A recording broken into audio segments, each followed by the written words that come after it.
All right, SpeedGaming fans, this is SGLIVE 2021, the Super Metroid Any Percent Tournament, the Grandfinals, the championship between sloaters27 and LynxX Unlimited. Are you guys ready? My name is Eddie, and we have Professor School here as the co-com. Professor School, how are you doing today, and what are your thoughts on these runners and this race? Eddie, I am so stoked to be in the booth with you for this one. What can we possibly say about this tournament, about these racers, how they got here? We've got a battle of titans right now. Lynx, who came in as the top seed, and Sloaters just playing out of his mind in that front door finals race, remaining undefeated in the tournament until this point. The only person who can say that so far. And Lynx has got to do a lot to win here. He's got to take 2 from Sloaters back to back. What do you think? Yeah, I mean, I would, Lynx and Sloaters, don't get me wrong, they are the number 1 and number 2 seed of this entire tournament. But that being said, Lynx is the one with the 41 and has been performing at a very high, just really high caliber in this entire tournament. It would not be... You could absolutely say that Sloaters knocking Lynx into the lower bracket to have to do these matches was definitely a bit of an upset. Lynx just showing that he can absolutely crush everyone at any time, and Sloaters playing absolutely out of his mind in that winners final, and Lynx climbing his way back up, defeating Gebu in the previous match. I mean, Sloaters does have 1 game to drop here. He can lose this game, and then he will go into a game 3 technically with Lynx, since that first game was played in the winners final. But Lynx is a very formidable opponent, and I think Sloaters is really happy that he's going to get 2 shots if something doesn't go right in the first one. Yeah, I think so. Certainly, no runner is going to go in thinking, I can just give one up and get it on the next one. I'm sure Sloaters is ready to go all out and take this one. I mean, he beat Lynx before. He can do it again. But, gosh, I don't know. I think, as we've said a couple times in the comms booth here, Eddie, the winner is going to be the fans after these races are all said and done. Oh, yes, for sure. I mean, we've seen all sorts of things in the Super Metroid 90% tournament. We've seen deaths, we've seen double KOs, we've seen races that had been retimed because the frames were so close that it was within 1 second. We had a few races that were within 3 seconds, more than 1. And I mean, it's just been a treat. This whole tournament has been amazing. It's been great to see all these runners. And in the end, we have the number 1 and number 2 seed meeting in the end as predicted. But man, it's just, I'm so excited to see what's going to happen and what's in store for us for this race. Yeah, and I'll put on my best Kip impersonation here and just take a second on the side to say that I think the people who've organized this tournament have done a great job. Obviously, we are all very happy that this tournament has gone as smoothly and as well as it did. And the man sitting next to me in the comms booth, Eddie, was an absolutely seminal part of that, and we're very grateful. Thank you, sir, for the great job. Absolutely. I mean, I'm just happy to see all these runners to get good races. And in the end, as you said, I think the real winner are the viewers to be able to watch these amazing matches. I mean, we've got such good content from this race. I'm just super happy that this could happen for the Metroid community. We could have such excellent matches, and it's just been a blast. And it all comes down to this. Lynx taking just a little bit of an edge here, but for those who are paying attention, you'll know that Sloaters does not use Moonfall, so just a few seconds lost in the climb and parlor relative to that. But that is going to be only a small difference, and obviously Sloaters has all the movement necessary to make that time up. Yeah, so for those of you who don't run Moonfall, as much as we rant about not running Moonfall, we got that free 5-second time save throughout the run is what we like to say. Sloaters showing that you don't have to run it in the end. You just got to be good at Super Metroid if you want to make it this far in the tournament.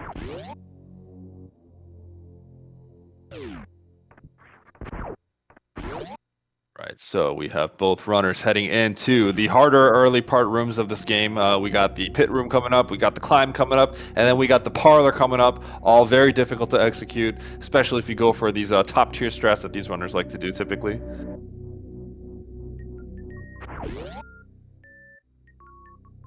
Right, Lynx fall in that pit room real quick, but making quick work of recovering. Sloaters getting that little D-boost across the first platform and gets up there.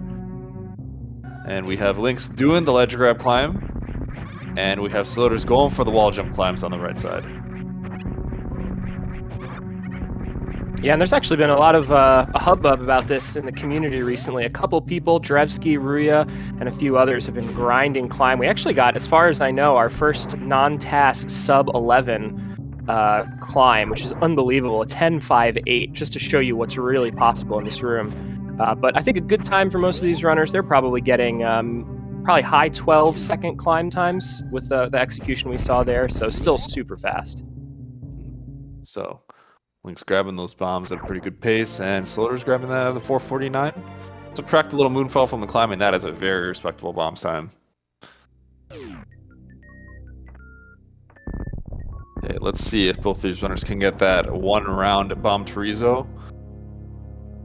Lynx left a good amount of missiles. Oh, he's gonna have to fire 5 more P shots because he wanted 3 but only got 2. And Sloaters gets that real fast kill right there. So a little bit of time made up for Sloaters right there. You know, because he didn't get that moonfall in the beginning, has to make up a little bit of time. But in the end, we'll see what kind of consistency these runners can make it to, maintain all the way to the end of this run. And just like that, a little bit of BT Classic wipes the moonfall slate clean. And we have ourselves a race here, folks. Let's go. All right, so Lynx bonking that door into the Terminator, does not go for the on-pump Terminator, reverts back to a more classic strat, and it looks like both players are going to be just fine going into this Pirate's room. Yeah, you want that full health, and you want the maximum missiles, and then you wait for a second so you can grab 1 set of missiles. All right. I think Lynx actually paused for a second set of missiles. I think he might not have realized he got the first set, so he is coming on here with 3 missiles. A little bit more than you need. That's fine. He's probably still going to execute the same strat, or he's just going to fall down and shoot the bug twice and just walk straight down. But we'll see.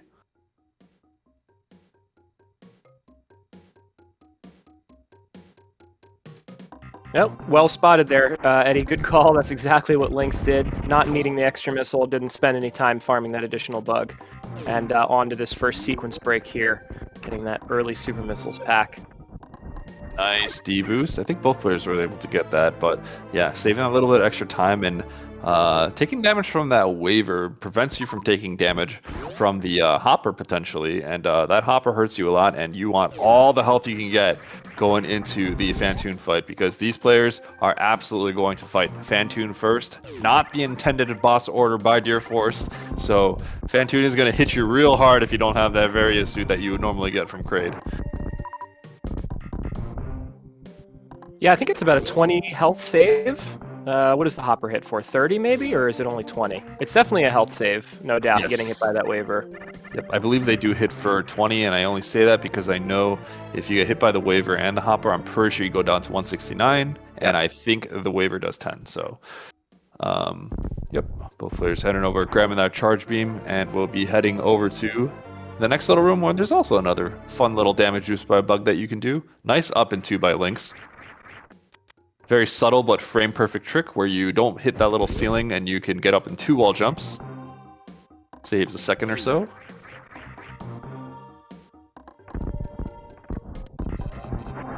And Lynx getting the boost but not being able to open that gate, so has to do a little backup there. As you can see, in the end, it's not really costing him much time. It's just goes to show how many little nuances there are into this run. All right, so both of these runners jumping through that door because they're heading up that red tower to that wreck ship.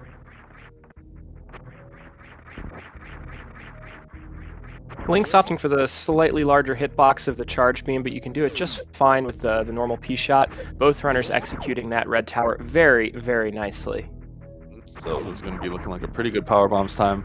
And Prof, I gotta say, right before Lynx won that last match just like a little bit ago, and in between matches decided to toss on that practice ROM and was actually practicing at Red Tower. So wanted to make sure he was in top form for this race. And yeah, looking good right now. Oh, and just like that, it looks like Sloaters is going to be able to take a slight lead. Just one little small missed wall jump, which you may not have even noticed if you just blinked for a second. And they're pretty much right by each other at this moment. Yeah, it's those little things you don't really you don't appreciate maybe until you get to the real high level of this game. A missed wall jump here, floating above a platform too often, a ledge grab or a down grab that doesn't go quite right. And the way I like to think about it is, at sort of the more intermediate levels of this game, we spend a lot of time wasted just in the air above ledges and platforms. All right. I think no CWJ attempt for both, so both will have to go for the horizontal bomb jump across it. Obviously, both of these tricks are very finicky. Oh, Lynx taking a fall. Sloater's not making it across either. Oh, Sloater's taking some issues, having some issues right here. And makes it across just fine. And Lynx. Oh no. A double fall on the dipping. moat. Oh no.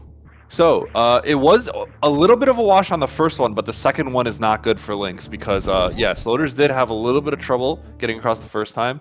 Ooh, Lynx having some trouble with the moat right now. That one looks good. Okay. Yeah, that looks good already. All right, so Sloater's already taken this lead. If Sloaters is aware and watching the stream, he's going to feel very comfortable at this point. Has a little bit less health than Lynx.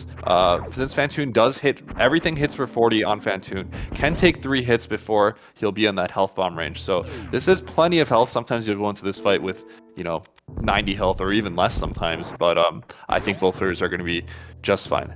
That being said, there is a bit of RNG in this fight. Fantoon can give you a slow, mid, or fast pattern. So depending on what the dice rolls for Fantoon for both these players, Lynx could absolutely catch up right here, or Sloaters can get even more of a lead. No fast for Sloaters. About a 6-second difference between those 3 patterns that my co-commentator mentioned. So definitely with 2 rounds, you have an opportunity to really make up some time. Lynx will be hoping for some good RNG here to make up 6 or 12 seconds on Sloaters. Okay, I looked like a good Doppler, but it's kind of hard to tell. That's not enough. Missed that first missile. So oh no, there's the enrage. Yeah, enraging. He has to wait this entire cycle out. There's nothing else he could do. I didn't see Lynx's Doppler, but Lynx generally never messes up his Doppler. So that's a 2-round for Lynx. That's huge. So Lynx is once again gonna retake this lead. This is a fast pattern. No, Sloater's getting the slow punish. Yeah, and this mid is very unlikely here. No rare mid. We're gonna wait the full 12 seconds here, and Fantoon is gonna. Oh boy, always rearing their ugly head. 1 missile off. As you can see, Sloaters shooting 2 missiles at Fantoon's eye. The second one didn't connect because Fantoon was already dead. So that second Doppler that Sloaters did, one collided with the wall, and therefore Fantoon had literally 100 HP left, and that super missile not killing Fantoon enrages Fantoon, and you saw it. Sloaters just had to wait out that entire cycle. So Sloaters did have a lead because Lynx did take the fall. So this has become much of a closer match, and yeah, definitely neck and neck for both players. Wow, really nice resources for Lynx coming out of here. Both runners getting good super and power bomb drops, but Lynx was almost full on health missiles, supers, and power bombs coming out of Fantoon. That's unbelievable. So both players' health also adequate. Don't want to take any hits in the attic, but Sloater's having a little bit less missiles than you would like. So you can see Lynx is going to shoot 2 supers and then just unload a ton of missiles right here on all the rest of these monsters, and that's because he wants to maintain that super count all the way to Ridley. Let's see what Sloater's opts to go for. The more traditional one is to maybe... what was that damage boost? Okay. Stuff there, but you know what? Sloater's health isn't good enough at the moment. Okay, that's enough to get across the bowling, but yeah, Sloater's a little bit short on those missiles. Unfortunately, you do want missiles to do that optimal farming strat in the pancake waiver room that you might have seen Lynx just execute flawlessly just now. So we'll see how Sloater's opts to take this. His health is kind of low, but he may just choose to go for a deboost strat unless he has some sort of alternative here. Nice hole in 2 from Lynx there to get across bowling. Okay, so no missile drop for Sloaters though, unfortunately. But did get that super drop and had a pretty unique farming strat there. Oh, this is not what you want to see here. Sloaters is gonna die! No! Sloaters takes the death in bowling because he wasn't able to jump. So we're going to see Sloaters reset right now. Lynx is absolutely going to take some safeties, but because this isn't so early in the match, Lynx can't just randomly die in places because this is a 10-minute lead as opposed to something like a 30-minute lead if you were to die in that lower Norfair. So Sloaters resetting right away, and that's the death I've been talking about for this entire tournament in bowling. It's something I don't expect because it's a kind of a rarity, but those spikes hit you for 60 damage, and you have 199 health max in this when you run this route. So one little misstep, like you don't make that jump in the beginning, or you wait out the iframes not long enough or too long, and you get hit.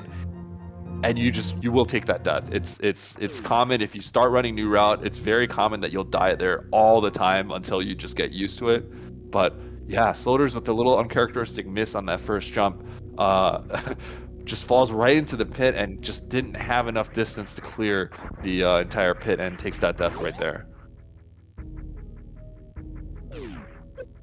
Yeah, certainly unfortunate to see a death early like this in this championship match. But what it certainly does is give Lynx a lot of breathing room, a lot of capacity to take safeties necessary to force that final game. So, certainly you don't hope for anything like this from your opponent, but this is going exactly the way Lynx would want it to in order to force that pivotal third game. Exactly. And, obviously this must be pretty devastating for Sloaters, but keep in mind that Lynx is the one that came from the losers bracket. So if Sloaters doesn't win this match, there is going to be a game 2. Lynx has to beat Sloaters 2 times in a row to take home this match, this championship, and that coveted SNES Junior Grand Prize.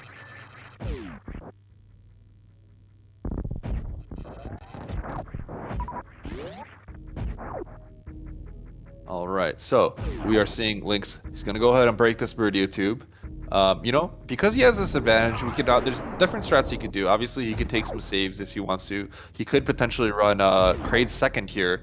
Doesn't have super selected, so looks like he's just gonna head straight down. Yeah, okay. So Lynx, knowing that he's ahead by a very good margin, is almost certainly gonna grab maybe some extra E-tanks and some safety saves here and there. But even if he does take some safety saves, he can't just randomly die because, you randomly die, that could potentially lose you extra minutes. And if something happens in Turian, like devastatingly happens in Turian multiple times, then Sloaters absolutely can come back. But right now, Lynx with a very, very, very commanding lead. Yeah, that's right. No random deaths, only planned deaths from here on out. Absolutely, yeah. These players intentionally die. I'm just kidding. That's in different games where you'll die to warp into different sections of the game. But in Super Metroid, you die and there's no save, and you're back at the beginning of the game. All right, so we will see Lynx heading up. Going to super that door on the top left to go for that ice beam.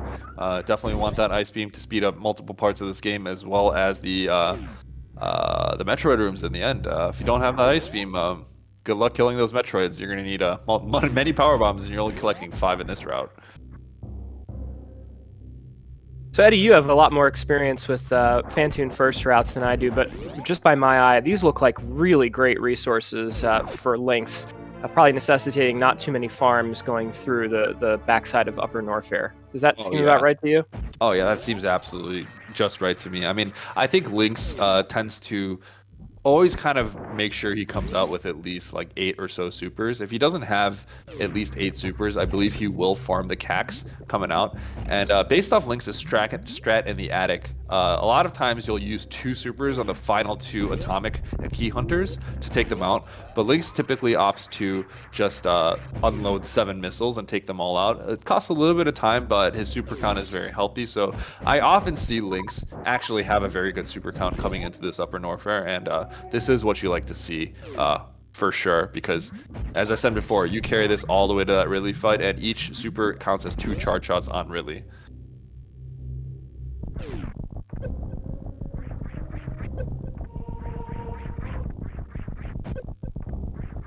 Ooh, that was almost a perfect upper rising tide, but getting hit by that little seahorse right at the end. And Lynx has a really nice ice climber strat here.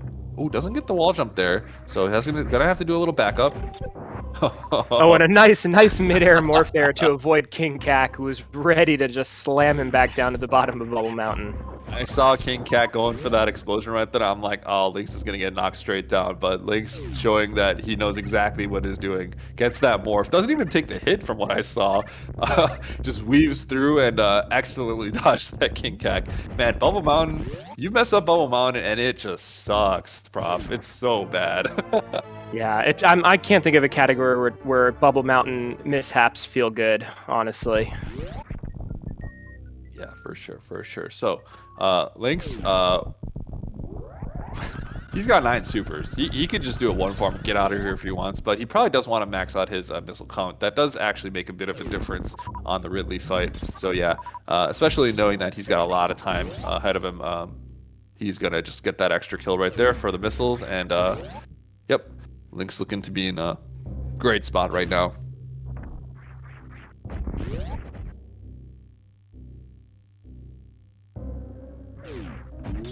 So Lynx gonna go pick up that wave beam, that last final beam that he'll want. Gonna increase his damage and let him shoot through different gates and whatnot. Also, we'll let him do the X Factor strats for the future bosses. But yeah, Lynx, interestingly enough, so Lynx grabbed the wave missiles. You know, it pretty much, I think there's only one instance where he did not grab the wave missiles in this entire race.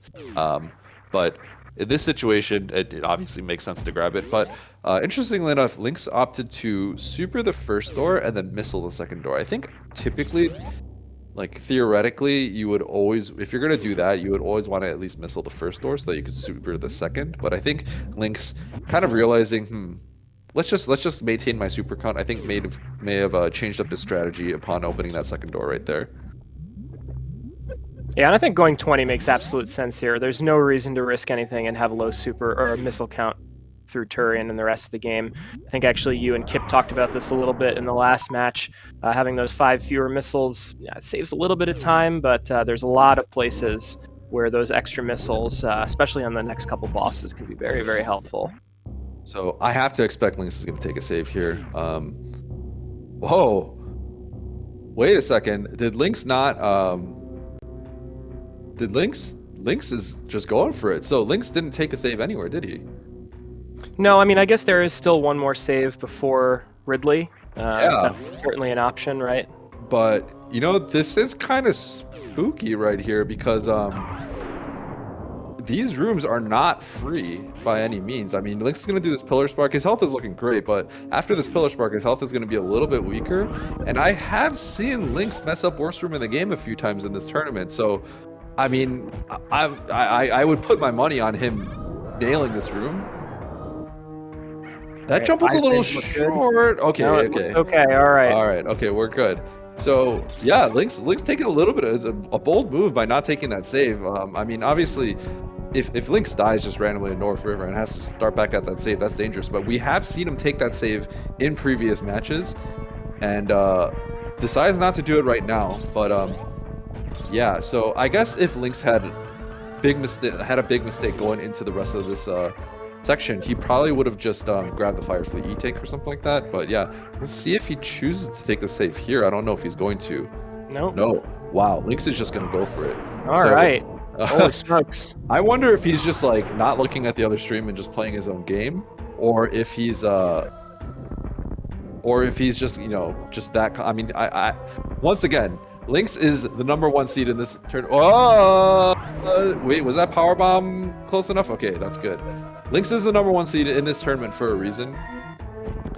But I am always a little afraid. Lower Norfair can take the lives of any runner, no matter who you are. So it's a little bit scary.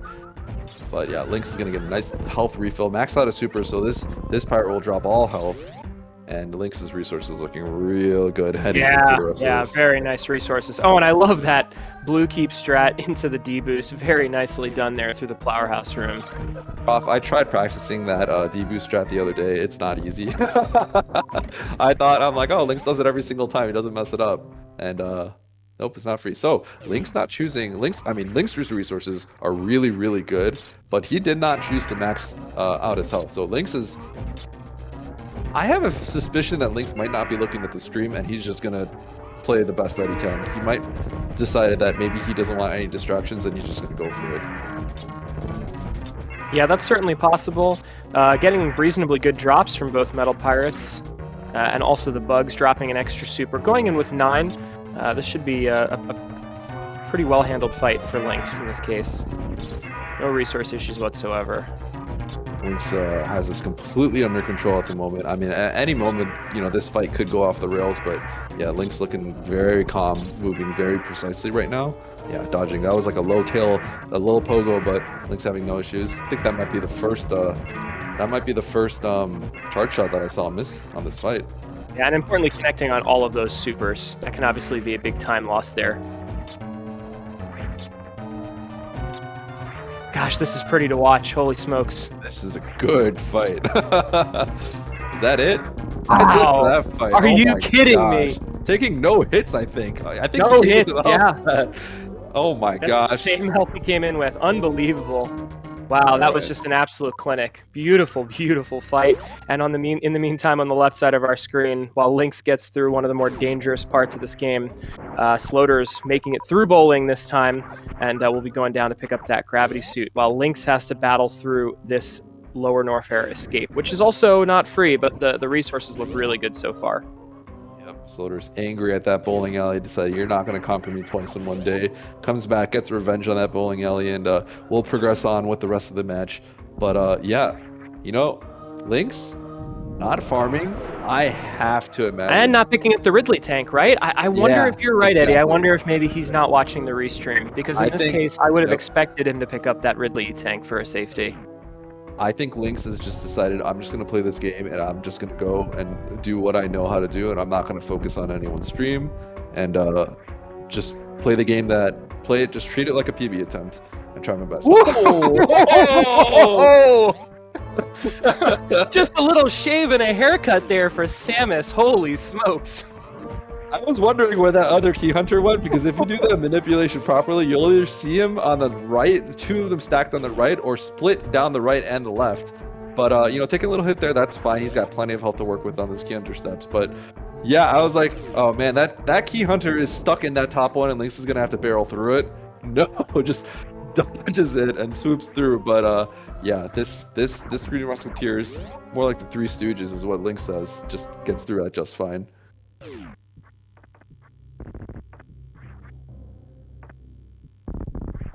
All right, so Lynx getting looks like is going to be the ball boost here. Oh, just barely missing it, and look at that. Just that's how you know Lynx is a veteran, because what I think most runners would have done when they saw that ball boost, that was looking really close, is they would have just went for it, and then they would have hit the ball a little bit lower and then not gotten the boost, and would have been like, darn it, that sucks. That was so close. But Lynx, I think, accurately judging that he was going to miss it, unmorphs and just immediately shoots the ball and grabs the farm and moves on forward. So Lynx showing that like something can be like 2 frames off, and he knows that he has to bail on the trick. That's the kind of level that he's operating at right now. Yeah, absolutely. Really, really nice stuff there too. The movement throughout this entire escape was just so clean.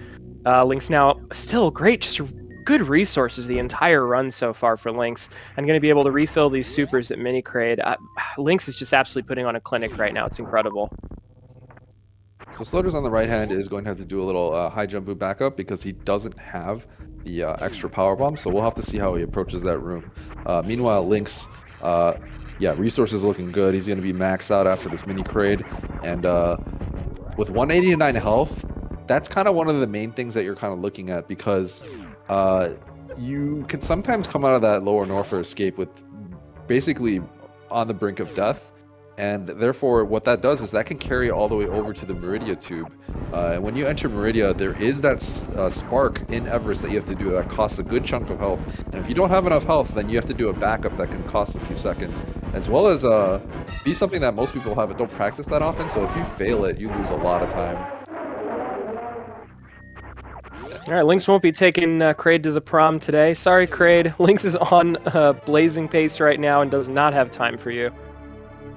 So Lynx saw that little extra super and goes like, yeah, I want that super. Grabs it. A little extra hop right there. What this does mean is, I mean, it's not a huge deal, but Lynx may choose to just missile mini crate here, and that'll be what that does is because Lynx has max supers. Yeah. Oh no, he's just gonna super it because this health is honestly he doesn't need this much health. But yeah, if you have max supers and you just missile that mini crate, he will drop all health. And then if you're low on health and you have max supers, that's a solution that you can do to get through it. But the main thing is, as long as you have enough health to tank one hit on Batoon, you'll be fine because you're gonna get that Batoon tank right away after.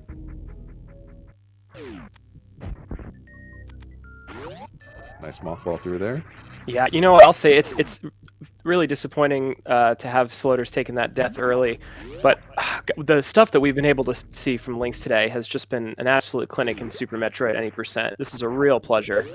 Yes, absolutely. I mean, honestly, if Sloaters didn't take that death, he'd have to play as well as he did in his previous round against Lynx because Lynx is really not missing a beat here. He's pretty much nailing everything from what I'm seeing here.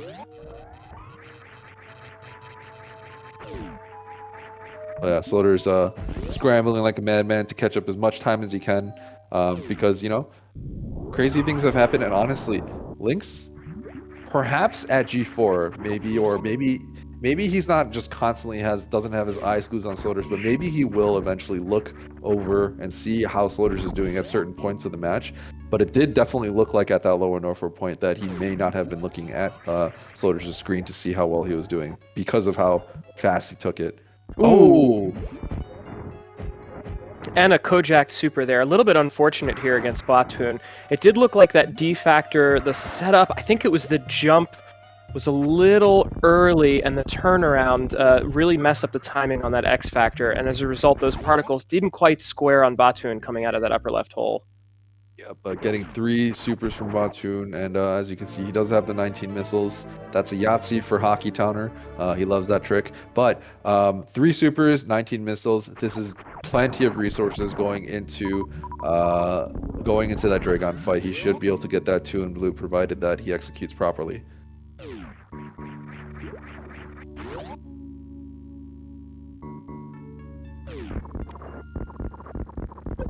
Nice full halfie by Lynx right there. Nice little D-boost by Sloaters right there. So Sloaters gaming right now. Obviously has time to catch up. But there it is. There it is. Yep, there is the safety save. So it looks like Lynx was able to take a peek and see that Sloaters was probably took a death somewhere because of how far behind he is. And that should guarantee a very strong lead at this point. Now, you know, if something crazy happens here and Lynx somehow dies at the Turian entrance, then suddenly Sloaters might have a chance to potentially catch up at this point. But it's, yeah, looking like Lynx is going to be able to take this game 1 provided nothing crazy happens. Now, that being said, we have this Dragon fight coming up, and let's see if Lynx can get this 2 in blue strat.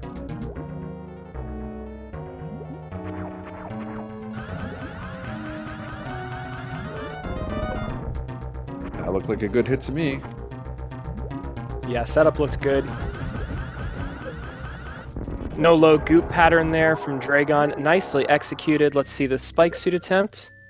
There it is. Oh, Lynx putting on an absolute clinic right now. And as you may have noticed, Prof, he didn't have to use a super, I think, on that Dragon fight. Just unloaded a bunch of missiles and knew that was, you know, that first hit was really good. And just, you know, he just nailed everything right there. Yeah, really, really nicely done. And a nice lava spark on the left side of our screen from Sloaters, while you get that reverse Coliseum spark from Lynx. Yeah, so Sloaters absolutely playing very strongly right now, heading into lower Norfair, that dangerous section once again.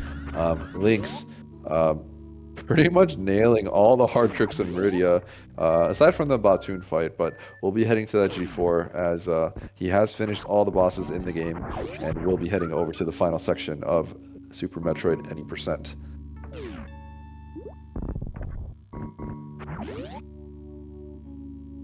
So it'd be interesting to note, I think Lynx knowing that he has this big advantage right here, I wonder if he's going to either do some sort of ship refill or if he's just going to farm the bugs for an extended period of time, because I think with 97 health, he's definitely going to sit there for a little bit and play some farming simulator, because you want to have a little bit of health going into Turian. There's no reason to risk it.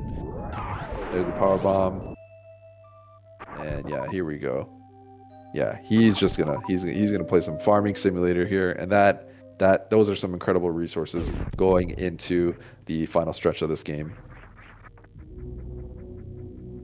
Yeah, so now health no issue with any sort of Metroid grabs in room 1. Plenty of ballistics. Yeah, Lynx is sitting comfortable here going into Turian. Meanwhile, we have Sloaters going into this L1 entrance. Once again, that dangerous part of this match. We've seen deaths here.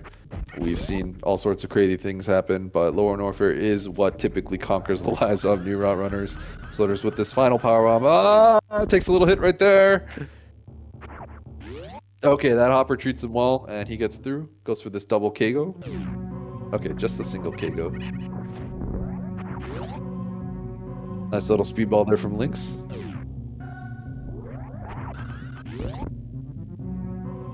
So Eddie, we're about to head into G4 here and have a little bit of waiting time for Lynx. Maybe it's a good time. You were in the comms booth for the last match between these two. Can you give us a little bit of a sense of how we got here and what it was that Sloaters was able to do in that first race to win, and maybe sort of key into what he's going to need to do in this following race to win this in Game 3? For sure, for sure. So Sloaters with the second seed had a good placement in the start. Huge win, 1, 2, 3, 4. In fact, you got to play Sloaters in the winners round 3. It looks like, Prof. Yeah, I did. I actually, I never had any misconceptions about winning that match against Sloaters, but I did go all out 3 tank, and I got my first 46 in that race, which was pretty great. There you go. So really great showing. But yeah, so Sloaters going 1, 2, 3, 4, 5, taking out 5 opponents all the way to get to this grand finals, and yeah, I mean, taking out the likes of Lynx in the winners final, and you know, it wouldn't be shocking to say that might have been a little bit of an upset. I mean, Sloaters himself will tell you, he was saying at the start of the match that he was kind of doomed. He said, well, it was fun having that lead because he came out of that series time a little bit ahead of Lynx, and then after that moonfall, he was like, well, I guess that was it for the lead. But Sloaters putting on a huge clip, coming about 10 seconds off of his PB, playing like a complete madman, making 0 mistakes, takes that win against Lynx, knocks him into the losers bracket. Lynx ends up beating Gebu in the losers final. Gebu unfortunately taking a death in that one, but Lynx playing astonishingly well, just really putting on a clinic there. And yeah, that's kind of where we're at. I mean, Lynx is going to have to win 2 to get back into the Sloaters match, so it's not over after this one. But I mean, both of these runners basically just taking everyone out in the winners bracket up until this point, and that's kind of where we're at right now. Yeah, pretty impressive from Sloaters, running a mid 42 to take that first from Lynx, and you know, bearing some disaster here. It looks like it is going to go to a Game 3, and I am so excited for that. These two runners are really showing everything that they have in these last few matchups. All right, so what we can probably expect here. Well, first let's see if Lynx can get this baby skip.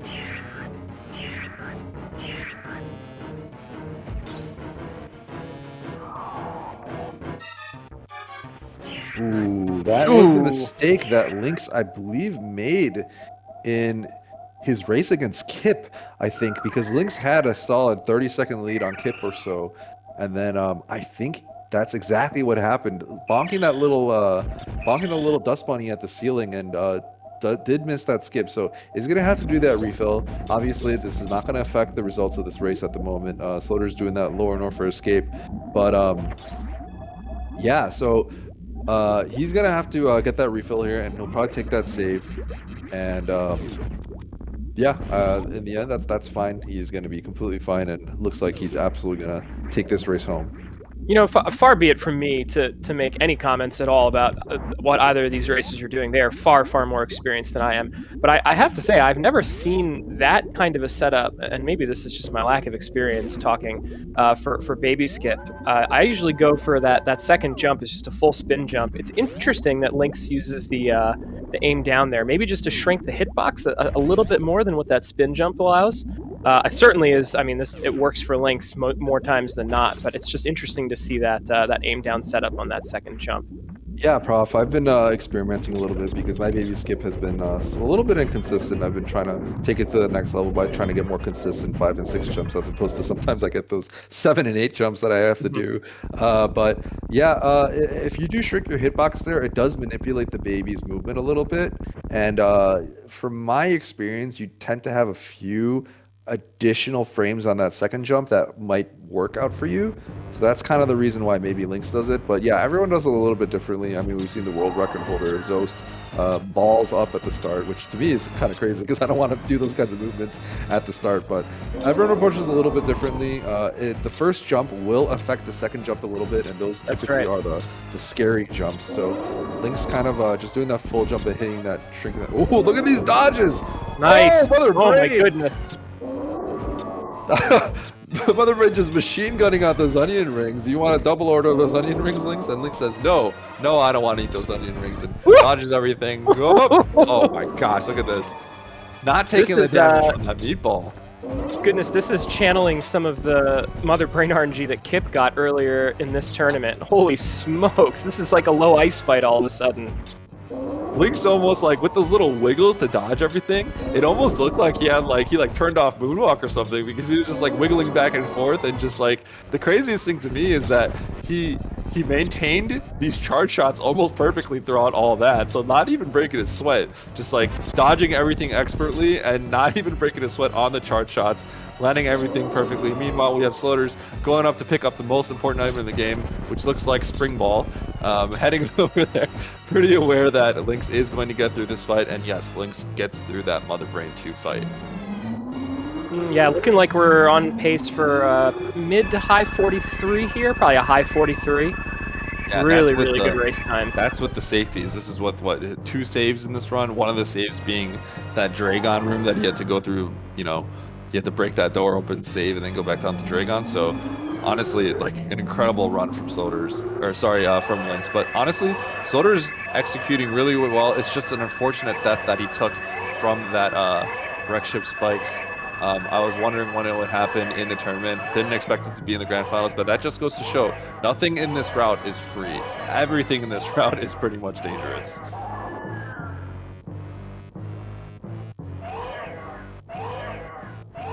I would like everyone to note that since there is going to be a Game 2 for this match, this will be happening on SpeedGaming 3. So if you would like to see the resolution of the finals of this tournament, please tune into SpeedGaming 3 after this match, because the match will be happening right away afterwards.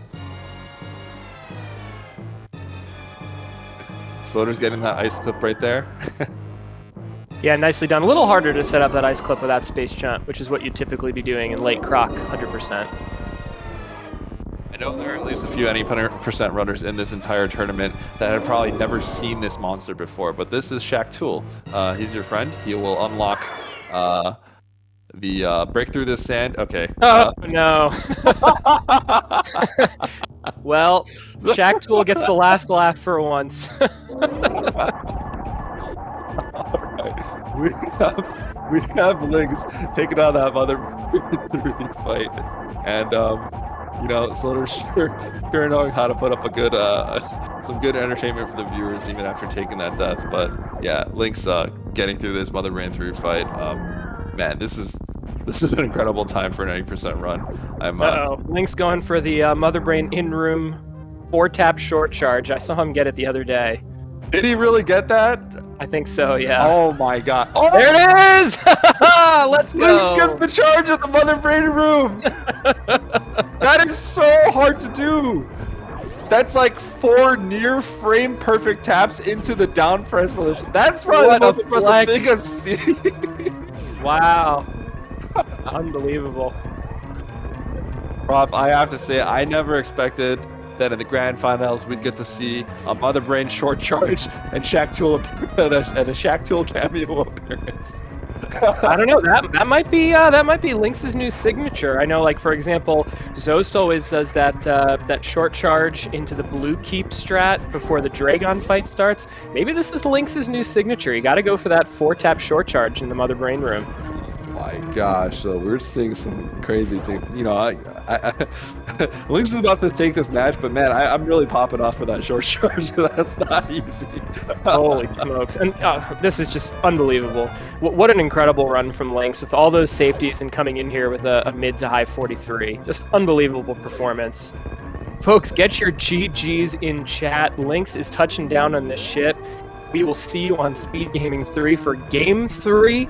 Unbelievable performance, and Lynx forcing a final game in this SGL 2021 Super Metroid Any Percent tournament. Incredible stuff.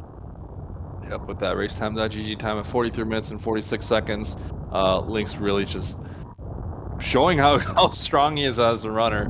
But yeah, I mean, it's a wash now, Prof. This is you know, they're 1-1. You could think of this as a best of 3, and I'm very excited to move on to that game 3 between these two runners essentially, and that will be happening on SpeedGaming 3 as I mentioned before. So please make sure to tune in there to watch the resolution of this finals.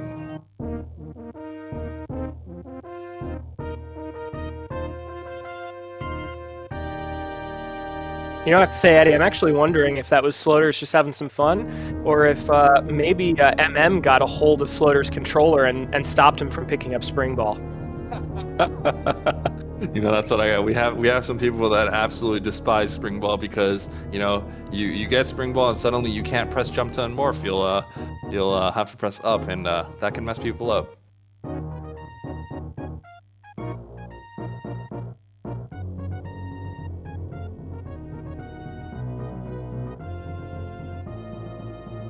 Let's mark these players as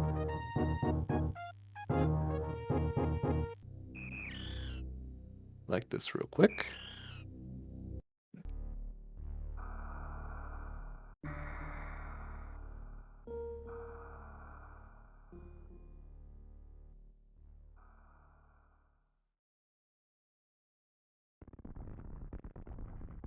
All right, folks. Well, buckle your seatbelts. We're going to give these runners a short bit of time to rest and stand up, move around a little bit, settle their heads, and get ready for this deciding rubber match in their now best of 3 series. sloaters27 versus LynxX coming up on SG3. That's SpeedGaming 3. Be there in just a few minutes, and we will see you there shortly.